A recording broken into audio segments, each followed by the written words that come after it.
So I've been meaning to do this for probably 2 months now, and it's a little bit of house cleaning. I'm going to be taking all my spices, and I am going to get them all in similar looking jars. I think it would just make everything look visually more appealing. I think the pros are, it'll just like, from a mind perspective, this is like a nightmare sometimes. This drawer just has all sorts of different bottles, labels, caps, colors. So visually, I'm just trying to clean it up. The best analogy I can probably give you is, and I brought this, is if you've ever gone into your closet and you see sort of different color hangers or metal, wood, plastic, ones from the dry cleaners, etc. And then one day, I know my wife did this like 10 years ago, where she was like, that's it, I'm just getting rid of all these different hangers and just buying a set or 7 sets of white plastic cheap hangers. And now it's all just sane in there. And so I want to just bring that into my spice cabinet. And I've been meaning to do this for a couple of months now. And like I said, visually, they'll all look the same. It'll look like much cleaner. One of the cons I can say is that I kind of know certain spices. This is paprika, obviously it's in a rectangular one, but I know that this one, cinnamon, is a little taller than the rest. So I don't know if that'll throw me off while I'm cooking, but I'm sure I'll be able to figure it out. And like worst comes to worst, I might even put a label on it. Anyway, let me get all of these out here and let's get started. I did a whole video on cleaning out my spice rack before, and if you find something that you aren't using, I would suggest getting rid of it. I don't know, they say hope is the last thing to die, and sometimes we hold on to spices for way too long. This stuff in the bag, this stuff is really great. This is ground dried lime. Great in like Persian cooking, Middle Eastern cooking. Gives a nice punch of flavor, a little bit of acid, a little bit, not too much. But maybe we can give this a home in a nice jar. And then my Aleppo peppers.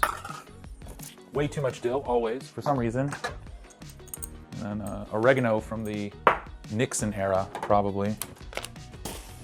Okay, so I got these 2 months ago. I washed them, cleaned them, dried them, stuffed them back in the box, and didn't do anything with them. Just not feeling it. Oh my God, don't break them.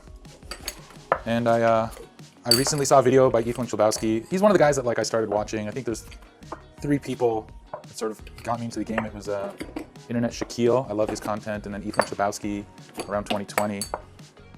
This is random. I got like a business email or like one of those newsletters about business and tech, whatever. I used to read that kind of stuff. And I think it's called Margins. I'm not really sure. It was like 2 guys. I don't even know how I got that newsletter.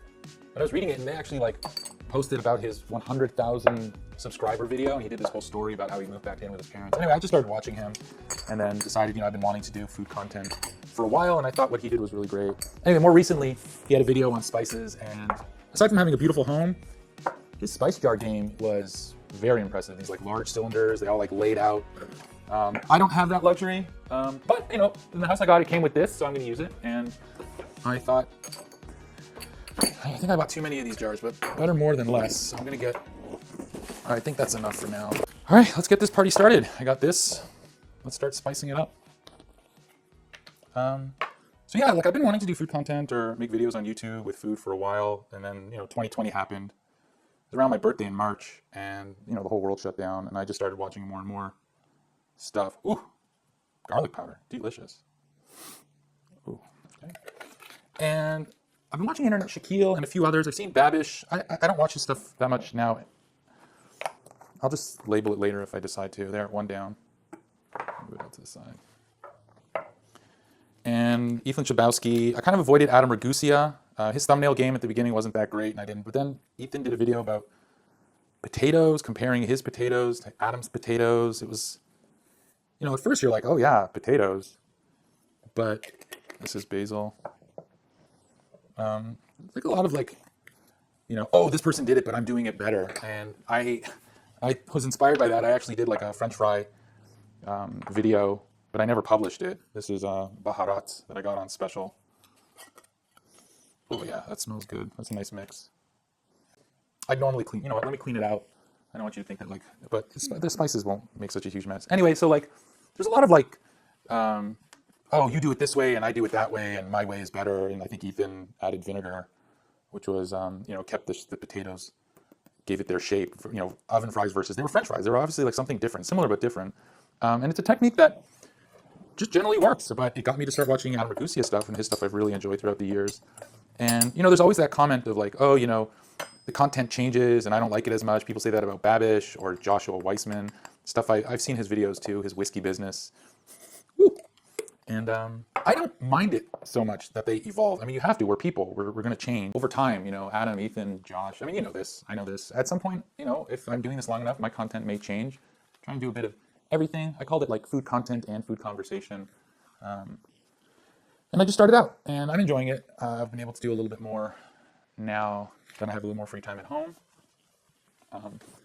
You know, not everything goes according to plan. You know, I had lost my job of 4 years back in the summer, so it'll be almost a year since that happened. And it's tough. I think it's really tough to do that kind of thing. I don't know if anyone here has lost their job. But it was a nonprofit. They're always having money problems, so these things happen.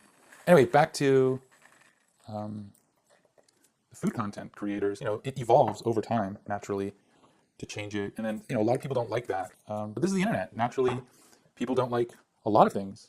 People want things to stay the same all the time to merit. And I don't think life is like that.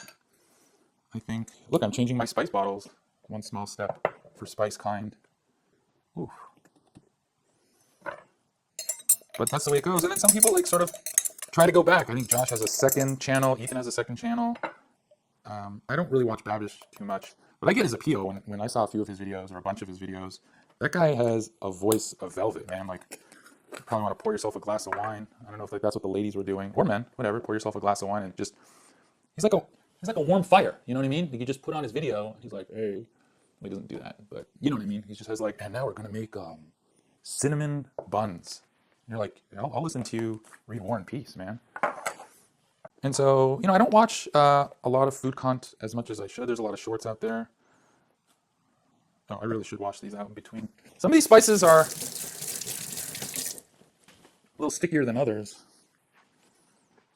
But who do you watch? Aside from me, if you're watching this video, who are some of your favorite food content people? I'll check them out. I'm sure we have some. I like Helen Rennie. I haven't seen her stuff in a while, but I used to watch her stuff a lot. She was great. There's a bunch of other people that you kind of just see. You don't realize that you're watching them more and more. You know, and I need to get better at like knowing their names. I want you to know my name. You know, get to know me a little bit. I was born in Toronto.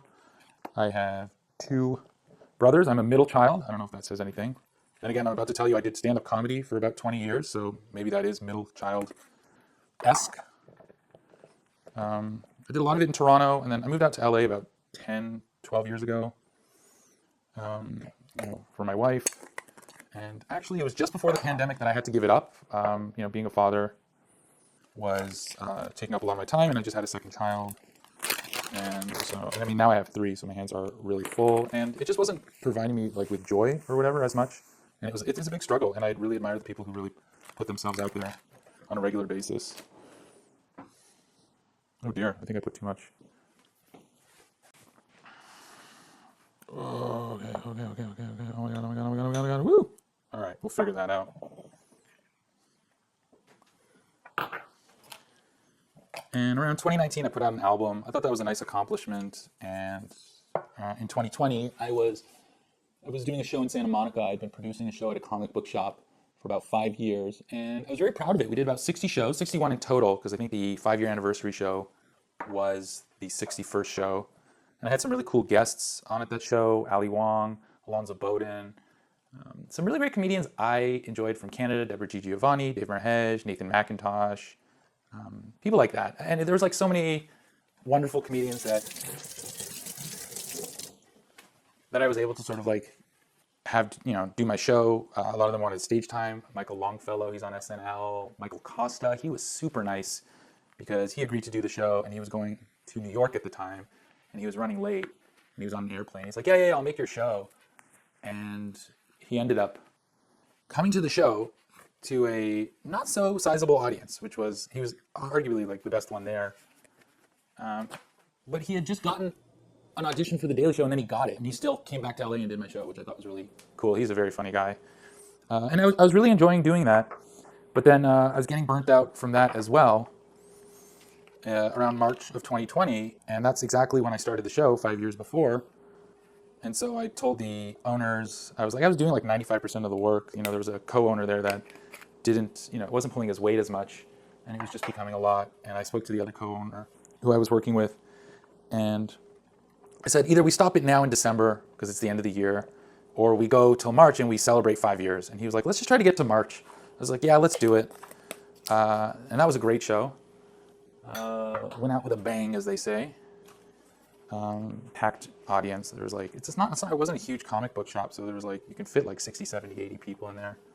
And that was good. It was nice. It was fun while it lasted. And then, like, obviously, as you know, like a week later, the whole world shut down. So I kind of lucked out in that regard, because I think a lot of the people I knew doing stand-up comedy and, you know, as you know, in the world, they were like, they couldn't get up on stage. And I was actually just relieved. It was just a little weight off my shoulders. And I wanted to be creative. And so I do most of the cooking at home. And I've always loved cooking in that aspect. And so I started like filming myself, but not really putting it out there, watching more videos, learning from the masters. Do I use this? And eventually, like a friend of mine in Toronto, James, a good buddy of mine, really funny, great writer, performer. He started putting out some like kitchen videos, cooking videos. And I don't know, I just found it because like I was so close to him and I knew him so well, that kind of like pushed me to step out of my comfort zone. One of my first videos, my first video was about salt, which you see on the channel, but my actual first video that I filmed was me making my raised gardens, which is actually mentioned in my latest video on food waste. And so, I don't know, you know what? Obviously, speaking about food waste, this has been in my pantry for a while. I don't really use it that much, and it doesn't really smell that great. You're supposed to use your senses to smell it. All it does is really be less effective.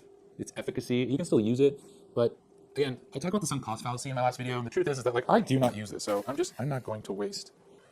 Okay, put that off to the side. Here, these are always great to have. Let me wash this out again. So then I filmed myself. On and off, I wouldn't be making videos that often because I was working a full-time job. I have a father of 3 kids. It's a handful. And so I'd put out videos. I did my salt video, put that one out.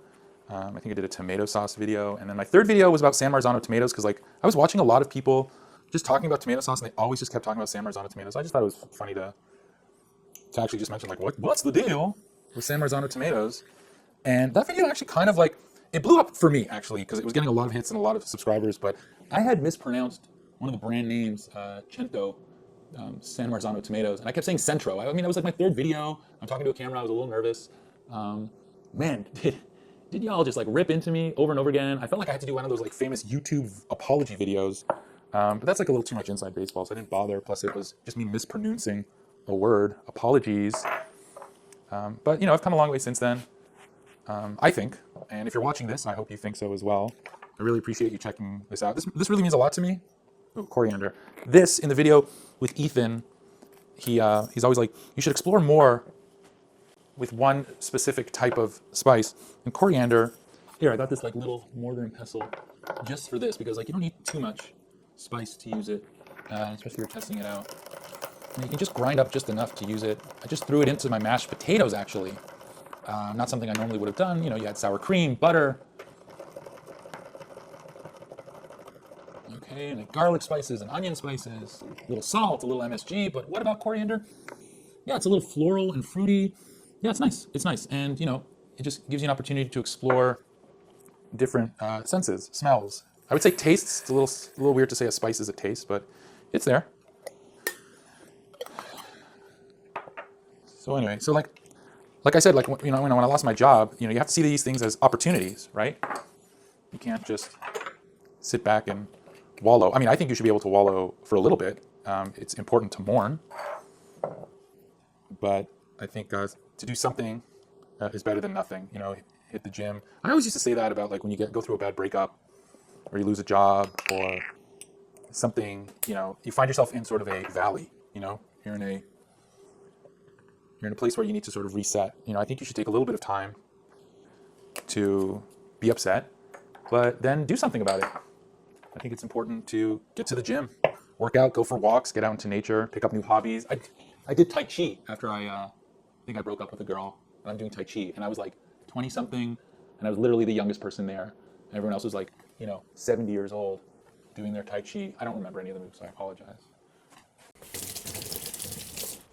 I don't know, part of me feels Like, if you ever meet somebody and they like ride a unicycle, you're gonna be like, okay, that guy obviously broke up with somebody and then picked up the unicycle because like that was his thing or something. Or maybe people just love unicycles. You tell me. But have you ever picked up like a weird hobby after a breakup or a loss of a job? I'm gonna mention this. I don't know if it's controversial. J.K. Rowling, I think, was like living in a car and homeless, and so she started writing Harry Potter on napkins. I bring that up because my kid is reading Harry Potter and he's really digging it. Check this out. The chopstick wrapped in foil. I don't know any of the spells. Luminous, spicious, get in there. Boop. So he's digging it. He saw the first movie. I think he was a little scared. I don't think he's old enough for the movies, and even the later books, I'm told, get scarier. Yes, I have not read the books. My wife has multiple times. And also, it's pronounced Dobby, right? Not Dobby. Let me know in the comments, because that's a thing in my house right now that I need to put an end to. Anyway. So yeah, speaking of which, like, let's talk about celebrities. Why not? I live in Los Angeles, and this has been in the news. Why do people care about Seth Rogen not wanting to have kids? You know, I mean, I get it. I get it. Like, for a brief moment, I had an opinion. I think it lasted 1 second. I don't think it's worth sharing. I just mind my own business. You know, at first I thought, oh, okay, like, he has the means to raise kids. Why not do it? You know, he's obviously scrappy and hardworking, and he's made it in a very difficult business, and he has a stable relationship. And 1 second later, I'm like, it's none of my business. And not only that, if you have kids, you know how difficult and time-consuming they are. And if someone decides they don't want kids, that's their prerogative. And I think not everybody wants to be a parent, and that's their right. And obviously, there are those that do want to be parents and don't have that opportunity, and that's unfortunate. And, you know, there are those that people who don't want to be parents and then become parents. And I am one of the lucky people enough that I've always wanted to be a dad. And I try very hard to be a good one, not even a great one, just a good one. It is very difficult. So I think it is tough. It is a lot of hard work, and there are so many joyous occasions and moments. And oh man, I think he said, like, people are telling him, like, who's going to take care of you when you're older? That is not the reason to have kids. This isn't like the 1800s and we don't need farm hands. I just don't think that's the reason to have kids. I think, I think it's such a personal decision to have kids. And then if they choose not to have kids, then that's their prerogative. We should just mind our own business. Ginger, whoa. And if you're wondering, because I live in LA, do I see celebrities? I wouldn't be able to tell you, because I just don't really pay attention to the things that I see on the street. Although it is unique. I think I saw Jason Segel once on the street. He was like, had his ear pods in and was just walking, sort of like nodding to everyone as if he like knew everybody. And you were just like, yeah, okay, cool. You're a guy just walking. And then you're like, oh, you're a guy walking, but you're on TV. But I haven't seen his new show, Shrinking. I haven't been feeling great lately. And this is sort of like a nice reset, as I mentioned. It's sort of like starting fresh and new. I hurt my shoulder, so I haven't been going to the gym in like 5-6 weeks. And things have been a little stressful, you know, with the kids. Oh God, cinnamon smells so good. You know, just because like they have such wonderful independent spirits, but my job is to keep them safe. And can't have them wandering off in the park by themselves. So like, you know, my wife and I got like, kind of like spooked out recently. Just like when we, for a brief moment, could not find our daughter because she was out looking for me and my son. We were playing baseball while she was at the park. I think I'm almost done here. This is great. We are moving along. Oh, cream of tartar. I better clean this up. Both my parents were immigrants. They moved to Canada. My mom was 12 and my dad was 25. That is not when they met. I know that's a confusing math problem for some people. My mom moved when she was a kid with her parents, and then my dad, after the Merchant Marines, he was in the Navy. And I believe he had PTSD. We're not 100% sure. But he was a tough guy and a tough father to have. And so they met. I think my mom was 24, 25, and my dad was 25 or 26 when they started dating, like right after he came to Canada. And, you know, I think like 5 years later, they had my brother. And then I think 2.5 years after that, they had me. And then 2.5 years after that, they had my brother. The three of us living in Toronto. And both my brothers are in Canada. One's still in Toronto. The other one's in Vancouver. And I'm here. Which I think is for the best. I miss them, but you know, we're living our lives. We have our families. We try to visit each other. Not as often as like would be nice, but it gets kind of expensive. So maybe we'll go to Vancouver at some point, maybe next year. And then we were just in Toronto. Whoa, nutmeg. Okay, so what am I doing here?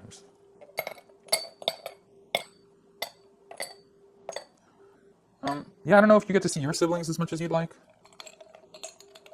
Just remember, life is short. And it all depends on the relationship you have with your siblings, of course. You get to choose your friends, not your family, am I right? Oh, so close. I'm like one nut short. All right, I will find you a home later. Oh, this is citric acid. Nice. This is great to add a splash of acid to your hummus, but I like to make lemonade out of this. But it's a very powerful sort of tool to have in your arsenal. I'm not really into sports, speaking of Arsenal, because I know that's a football team. But my kid is getting into baseball. And I don't know if I've worn an Expos hat in any of my videos, but I'm wearing a defunct baseball team's cap, which is always fun. Everyone has something to say when they see the Expos hat, which is kind of cool.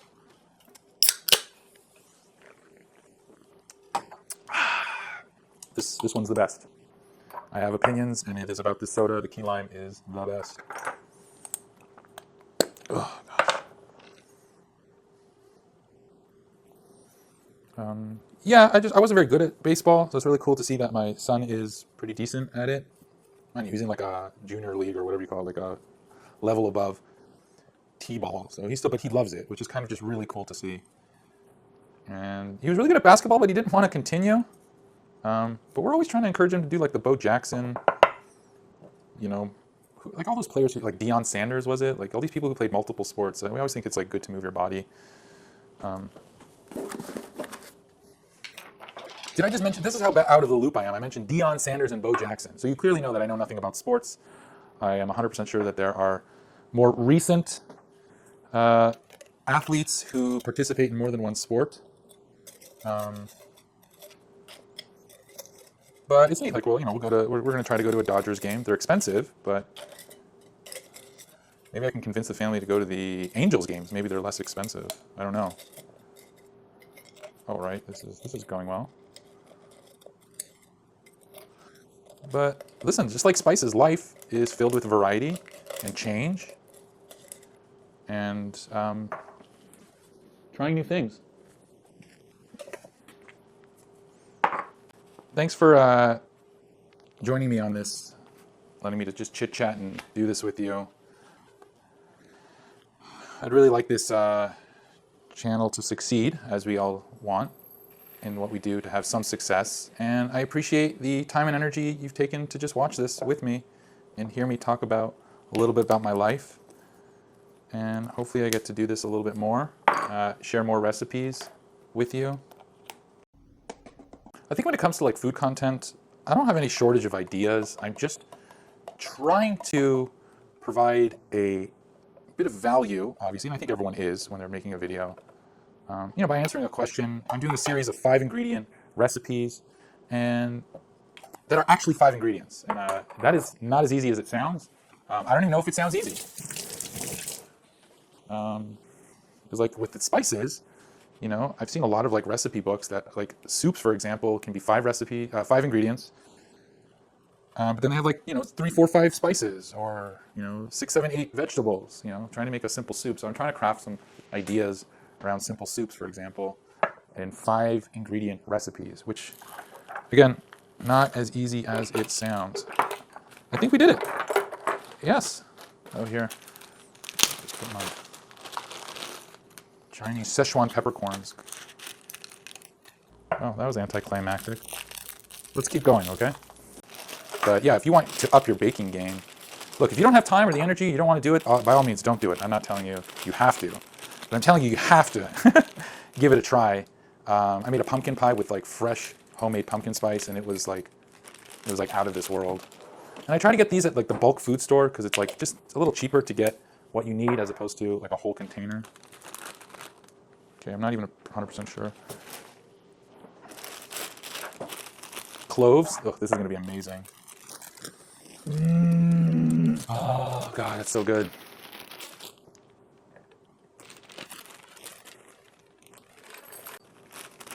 Yeah, so if there's anything else I could just tell you about spices is don't be afraid to try different ones, you know, especially if you're at the bulk food store, because, you know, you don't have to buy a little bit, and that's all you really need. All right, let me clean this up for you, and I'll show you the end result. I'll probably put it in a certain order, and I'm still deciding whether or not I use labels, but I probably will. Just because right now everything looks so uniform and beautiful and clean. But I like it. It feels good. Thanks for watching. Thanks for letting me clean up my kitchen, and I'll see you in the next one.